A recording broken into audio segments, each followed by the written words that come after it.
Bem, pessoal, então chegamos aqui à nossa aula 5, né? Desse primeiro módulo. Então, onde vamos aprender então a fazer citações e referências em trabalhos científicos. Como já foi falado, então não tem como não se falar em citações e referências quando se vai produzir um trabalho científico, né? Um trabalho acadêmico, né? A leitura é muito grande e vou ter que trazer muita informação de fora para dentro do meu trabalho. E para isso eu preciso então fazer a citação corretamente, fazer a referência corretamente, tá? Então, pessoal, vejam ali uma definição do que seria a citação, né? Então, o que é a citação? Ao utilizar no texto um trecho que não é seu, você está fazendo uma citação. É muito importante identificar essa citação. Não tem nem o que se falar, né? É comum que as pessoas coloquem frases no seu trabalho que não foram elaboradas por elas, sem identificá-las como citação. Então, aí, pessoal, está se cometendo, tá, um plágio. E o plágio no nosso país é considerado crime. Então, muito cuidado, né, quando trouxer uma informação que não é sua, um texto que não é seu e for acrescentar no seu trabalho acadêmico, tem que fazer a referência, né, tem que fazer a citação do autor ali. A BNT, então, tem normas para nos ajudar nessa tarefa de escrever citações. Então, a BNT também ela regula como que essas citações, como que essas referências, né, devem constar do nosso trabalho. Então, vejo aqui, pessoal, que existem 3 tipos de citação, né? A citação direta, a citação indireta e, assim, que não é tão usada, né? A citação de citação, mas que a gente volta e meia costuma ver ela. Então, vamos ver cada uma delas, né? O que seria a citação direta, indireta e a citação de citação. Então, veja ali, a citação direta. Então, é quando se transcreve exatamente as palavras do autor, né? Aquele famoso termo lá, ipsis literis, né? Então, eu trouxe lá letra por letra, palavra por palavra e coloquei no meu texto, coloquei no meu trabalho, eu preciso fazer a citação do autor, tá? Essa aí é a citação direta. E existem, então, 2 tipos de citação direta. Quais seriam esses tipos aí? A citação breve, né? Até 3 linhas, então ela deve integrar o texto, né? Ela vem no corpo do texto e vir entre aspas, tá? O tamanho da fonte da citação permanece o mesmo do texto, então, Arial 12. A gente vai verificar aqui no modelo, né? Como que ficaria isso aí. Então, veja ali, pessoal, o exemplo, né? O nosso exemplo de uma citação direta. Então, são 2 formas, inclusive, de fazer a redação dessa citação. Então, para um exemplo ali, então o autor lá, para Huxley, abriu parênteses, né? 2001, que é o ano dessa publicação, vírgula, página, né? O P ponto, e lá na página 175. Então, dali que eu estou trazendo, estou extraindo aquela informação, aquele texto lá, tá? Fecho parênteses, vírgula, abro aspas e dou início à citação do autor, tá? Então, coloquei a citação ali, né? Vocês viram ali. Ao final ali o símbolo de supressão, né? Que é o colchete lá com os pontinhos, lembra que se utiliza o parênteses e pontinhos. Fechei as aspas e dei início ao meu trabalho, tá? Então, esse aí é uma forma. Agora, vejam ali a segunda forma de fazer uma citação. Então, primeiro eu já começo de cara com a citação, tá? E ao final eu faço a identificação do autor, né? Faço a referência do autor. Então, eu abri aspas, fiz a citação, fechei aspas, tá? Abri o parênteses e agora o nome do autor está dentro do parênteses, então caixa alta, letra maiúscula, conforme o que regula a norma técnica, né? E a mesma coisa, né? O autor, o ano da publicação, a página e sigo desenvolvendo o meu trabalho, ok? Então isso aí é uma citação direta. Vejam aqui, pessoal, que a citação longa, né? Então a citação tem a citação breve e a citação longa, ela já é bem diferente, né? Ela traz bem mais informação, o texto é bem maior, longo, né? Traz mais informações. Então, com outra formatação, né? Então, recuo de 4 centímetros da margem esquerda, então da margem esquerda eu puxo 4 centímetros e inicio a citação, tá? Conforme está amarelado ali no nosso exemplo ali. Então, a letra dessa fonte, pessoal, então como já foi citado anteriormente, ela deve ser menor. Então, vamos padronizar o tamanho 10 aí para a nossa fonte. Então, fonte Arial no tamanho 10, tá? Interlinhas, então, da citação longa é simples, tá? Não deverão ter aspas, né? Então, não abro aspas para fazer a citação. E entre o texto da citação e o restante do trabalho, deve-se deixar 2 espaços duplos antes e depois, ou seja, para dar aquele destaque, né? Eu abro ali aquela página onde tem a citação longa, de cara eu já enxergo ela, né? Fica bem destacada, né? Lembra, pessoal, que aqui eu amarelei ali, né? Destaquei apenas para título de exemplo, tá? Isso aqui, no texto, ele vem normal, tá? Na fonte ali, sem estar amarelado. Então, veja como é que fica lá, ó. Tem 2 exemplos aqui, ó, eu fazendo aqui nesse exemplo à direita.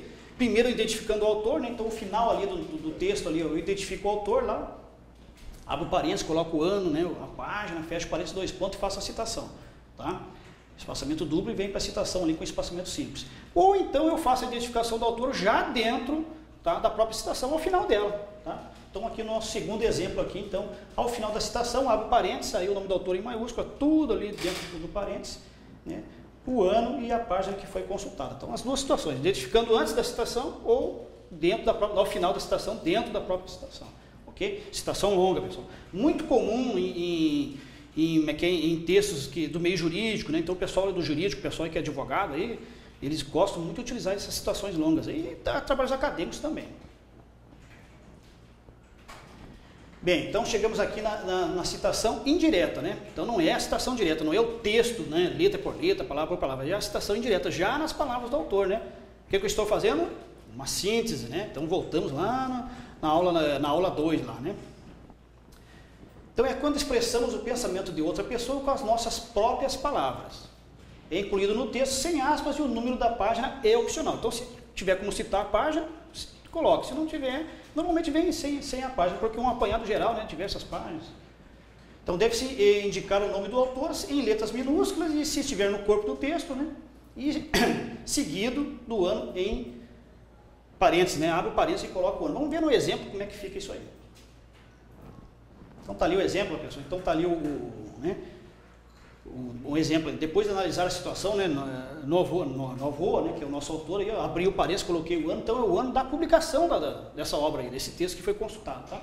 E aí, com as minhas palavras, eu fiz ali eu fiz a minha síntese, né, eu coloquei ali a ideia principal do autor, né, utilizando o meu vocabulário, né? Então, chegou a afirmar que o brasileiro não está capacitado para escolher os seus governantes. Não nessas palavras, tá? Mas a ideia é essa aí, ok? Essa aí é a citação indireta. Então, o nome do autor é escrito em letras maiúsculas, se estiver dentro do parênteses, né? Então, posso colocar tudo dentro do parênteses, conforme o segundo exemplo ali, ó. Então, fiz a citação, né? Ao final, abro o parênteses, coloco o nome do autor em caixa alta, né? Maiúsculo, e o ano da publicação, tá? Conforme já foi visto. Isso aí está regulado pela norma técnica, tá? No caso do autor possuir outras obras, né, elas serão diferenciadas pela data da publicação. Tá? Então vamos ver como que ficaria isso aí. Então, havendo mais de uma obra no mesmo ano, então eu vou colocar uma letra, né? Então veja um exemplo ali, pessoal. Constenaram, né? 1995, a primeira obra consultada. No mesmo ano foi consultada uma segunda obra, então 1995B. Tá? E tem mais uma terceira obra ali, 2003, fecha o parênteses. Tá? Então, mesma obra no mesmo ano, eu vou colocando letras, se for do mesmo autor. Para separar uma da outra, né? Quando o mesmo autor se encontra em obras distintas, né, deve ser apresentado o nome seguido dos diferentes anos de publicação. Então, bem semelhante ao exemplo anterior, né? Separados por vírgula, exemplo. Então, aqui um exemplo que eu criei, né? Abri o parênteses ali, então está dentro do parênteses, né? Caixa alta. Antônio, né? Primeira obra 2001, segunda obra 2003. Se tivesse mais, eu ia colocando ali. Tá? Se eu tivesse consultado mais obras, eu iria colocando dentro do parênteses. Tá? Fecho o parênteses, ponto. Tá? E dou continuidade ao meu trabalho. As citações de autores diferentes, então agora que já são autores diferentes, não é o mesmo, né? De obras diversas, né? Então, autores diferentes e obras diversas, né? Que forem mencionados simultaneamente, devem ser separados por ponto e vírgula e em ordem alfabética. Então, respeito aí a ordem alfabética, né? Para facilitar a leitura, né? Então, o nosso exemplo ali, ó, Fagundes, vírgula 2001, né? Então, a obra dele publicada nesse ano, ponto e vírgula o segundo autor, tá? O ano da publicação dessa obra, ponto e vírgula um terceiro autor, tá? O ano da publicação da obra. Se tivesse aqui no mesmo ano outra obra, ia colocando ali 2005B, né? Mesma coisa lá, se fosse o mesmo autor, tá? Então o ponto e vírgula ele separa um autor do outro, são autores distintos, mas todas as obras foram consultadas e integram aí a citação do autor, a referência, né? Conforme for o caso. Citação de citação, pessoal. Então, isso aqui já é a menos utilizado, mas que a gente vê também com frequência aí a citação de citação. É quando for feita uma citação de alguma passagem já citada em outra obra. Por que se costuma fazer a citação de citação? Normalmente o autor original dessa citação é de um livro antigo, às vezes um livro de difícil acesso, então de difícil consulta, né? Mas ele viu essa passagem numa outra publicação e ele faz a citação então dessa citação que já foi feita por outro autor. Ah, então, como está ali, ó, se no trabalho for feita uma citação de alguma passagem já citada em outra obra, né, deve-se indicar o sobrenome do autor da passagem, ou seja, quem que é o dono dessa citação aí, né? Seguido da palavra apud. Ó, primeiro palavra aí de origem latina, né? Que nós estamos observando aqui, que a gente vê diversas vezes em documentos e às vezes não entendi o porquê, né? Entendeu?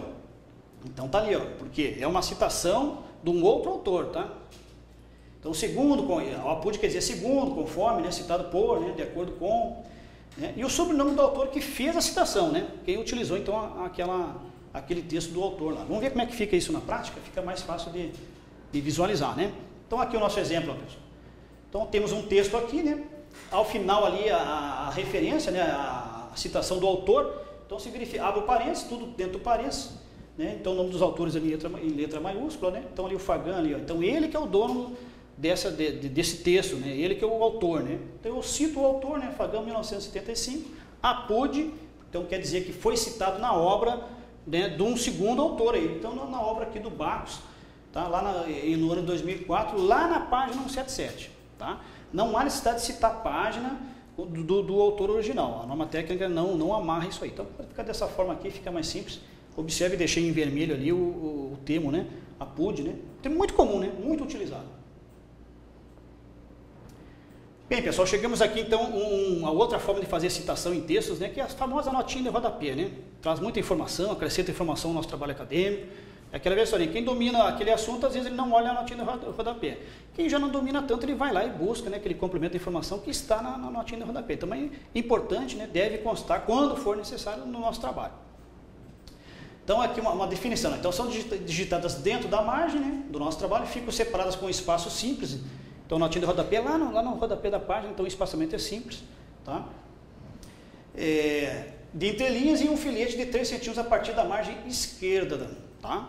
Conforme nós vamos verificar no modelo, fica fácil de ver. Então, são indicados no texto por um número sequencial sobrescrito, tá? Um número elevado, que indica a sequência da notinha de rodapé, né? Alinhadas respeitando a margem do texto e destacando o expoente. Então, a mesma margem do texto segue na notinha de rodapé lá. Tá? Vamos ver como fica na prática. Então está ali a nossa notinha de rodapé, tá o exemplo, né? O texto, aqui no final então ali foi colocada a notinha de rodapé e aqui embaixo vem o texto, né, da nota em si, né? Observe ali o filete de 3 centímetros, né? A numeração, a sequência da notinha de rodapé e a informação complementar, tá? O próprio editor de texto ele já cria essa notinha de rodapé de forma automática, então facilita muito aí a confecção do nosso trabalho, né? Bem, pessoal, então chegamos aqui, um exemplo no final do nosso trabalho, né, no TCC, né, no final do nosso portfólio, onde nós temos que incluir, então, as referências, né, aonde eu fui buscar informação, né, quais as obras que eu consultei. Então, devem constar do nosso trabalho, são obrigatórias, tá? Senão eu posso estar cometendo aí um plágio, né, e vir a ser responsabilizado aí futuramente. Então, eu tenho utilizado em qualquer situação, independente do tipo de fonte, tá? Não interessa onde eu fui consultar, onde eu fui buscar aquela informação, estando ou não citados no trabalho monográfico. Então, se eu apenas consultei, eu tenho que citar a fonte, tá? Esse tem sido o mais usado nos dias de hoje, devido às novas fontes de informações eletrônicas, virtuais, sites, CD-ROMs e e-mail. O que quer dizer isso, pessoal? Então, antigamente se falava lá referências bibliográficas, né? Hoje em dia, né, se suprimiu essa palavra bibliográficas, deixou só referências, tá? Porque hoje é uma infinidade de e-mails que se pode fazer a consulta, né? Para a formatação das referências, então, se usa o alinhamento sempre à esquerda, conforme a nossa norma técnica, né? E espaçamento simples nas entrelinhas e dupla entre uma referência e outra. Então, vamos verificar aí como que fica na prática. Um exemplo, então, tem uma infinidade de consulta que pode ser realizada, né? Posso consultar livro, internet e assim vai, né? Então, se eu for fazer uma consulta de um livro, então a apresentação da referência tem que ser dessa forma aqui, tá? Sobrenome do autor, o pronome do autor, o título, o subtítulo se houver, tá? A edição, o local de publicação, a editora, o ano, poderá ter essas informações normalmente constam da referência, mas não pode ter mais, né? Às vezes pode ter mais informação conforme as informações disponíveis para aquele livro, para aquela publicação lá. Então vejam ali o primeiro exemplo. Então temos ali o autor, né? O Ronaldo Duarte. Tá? Daquela forma ali vem aqui o título da publicação, né? Cinema e Educação, né? Aonde foi publicado, né? Qual é a editora e o ano da publicação, né? Bem sucinto, pouca informação, mas que identifica claramente a obra consultada, né? Um segundo exemplo, tá? Já um pouquinho mais completo, mais informação, né? Do autor ali, do Carlos Antônio Gil, né? Aí o título, como elaborar projetos de pesquisa, aí estaria a terceira edição, né? A cidade da publicação, o Atlas 1993, inclusive a página que foi consultada, então tem um pouquinho mais de informação. Quanto mais, melhor, né? Deve ser colocado ali. Aqui, quando formos fazer uma citação então, de uma revista, né, de um periódico, é semelhante aí a referência de um livro, né? Então tá sobrenome, nome do autor, também título do artigo, né? O nome da revista, o número da edição, página, mês e ano. Quanto mais informação tiver, melhor, para identificar facilmente a revista, né? Aí temos um exemplo ali e já temos um detalhe aqui, pessoal. Então vejam nos exemplos ali, temos ali o A. Carlos Dias, né? Ponte, vírgula, a S. Leila Paula. Então temos dois autores aí, né? Dois autores para essa referência. Então o ponto e vírgula separa um autor do outro, tá? E aí vem o título, né? O título da publicação. Aí temos ali o local da publicação, temos o volume da revista, né? Volume 11, número 2, né? As páginas que foram consultadas, né? E a época da publicação, né? Então de julho e dezembro ali de 2000. Então facilita grande, vocês vejam que está muito facilitada a consulta, né? Eu consigo consultar, se for o caso, consigo consultar com muita facilidade essa revista, esse periódico aí. Ó, agora vamos chegar aqui, pessoal, então naquelas referências de artigos de sites, né? Que eu acho que o estudante costuma usar com mais frequência. Hoje se consulta tudo pela internet e tudo está disponível na internet, né? Então a única coisa que eu recomendo aqui, inclusive por experiência própria, no meu local de trabalho, sempre procurar sites oficiais, sites que já têm, assim, que já são reconhecidos na internet, né? Não consultar apenas um site, né? Confrontar informações, validar informações, né? Para não trazer uma informação que às vezes não é, né, a informação correta para dentro do trabalho acadêmico, né? Para dentro aí do trabalho científico. Então tomar cuidado com as consultas feitas na internet. São consultas confiáveis, mas sempre tem que se tomar um certo cuidado. Temos um exemplo então ali, pessoal, de como deve ser feita essa referência, né? Então temos o autor aqui, também já apareceu outro termo latino aqui, né? Outra palavra, né? Que é o et al ali, né? Então temos aqui o B. Dulce Almeida et al, né? Por que esse et al aí? O et al, né? Conforme alguns preferem. Indica, pessoal, que existe mais de 3 autores, tá? Então quando tem mais de 3 autores, eu não preciso estar colocando todos eles aqui, tá? Eu coloco normalmente o principal, tá? E uso essa expressão latina aí, et al, que quer dizer então que tem mais 2, 3, né? Quantos forem os autores aí. Aí o título da publicação, né? Vejam que é bem extenso, né? Tem até um subtítulo ali, ó. Vejam ali. Tá? E aí o mais importante, pessoal, da referência de internet, tem que colocar então qual é o site que essa informação está disponível, o site completo, né? O acesso completo, da forma como está ainda na nossa referência, da forma como está na nossa apostila, da forma como também consta lá da norma técnica da BNT, tá? E informando inclusive o acesso dessa consulta. E que dia foi consultado? Por que isso, pessoal? A informação na internet ela é muito volátil. Pode ser que quando hoje eu fiz a consulta, a informação está lá, pode ser que amanhã já não esteja, né? Então é importante colocar, ou ela foi atualizada, né? Eu colocar o dia que eu acessei essa informação, inclusive para fins de validação aí da informação, né? Então essa aí é a referência para trabalhos que foram feitos consultas na internet, né? Bastante utilizado, né? Bem, pessoal, chegamos aqui então ao final, tá, da nossa videoaula. Da nossa aula 1 a 5, uma aula um pouquinho extensa, né? Muita informação teórica, né? Mas com a prática vocês vão ver que é muito fácil manipular essas informações aí, tá? O que eu recomendo, pessoal? Então vamos fazer as atividades previstas na apostila, né? Nas páginas ali que estão colocadas ali, tá? Façam a leitura completa, então da aula 1 até a aula 5, né? Da nossa disciplina aí, Metodologia de Pesquisa Técnica e Científica, tá? E no próximo módulo, que será lá no módulo 3 da disciplina, tá? Nós vamos então tratar o módulo 2, que vai abordar então da apostila as aulas de 6 a 8, ok? Já vou adiantar, pessoal, então que o nosso trabalho para final de curso será um portfólio, tá? Então nós vamos fazer a produção, vamos construir um portfólio, tá? Mas que vai seguir as normas da BNT, conforme foi aprendido aqui. Então já vão fazendo o resumo, façam um resumo das disciplinas que vão sendo ministradas, vão guardando lá no seu computador, no seu pendrive, tá? E ao final do nosso curso aqui, a gente vai então montar o nosso portfólio e apresentar, ok? Então desejo a todos aí sucesso nas avaliações, nas atividades e até a nossa próxima videoaula.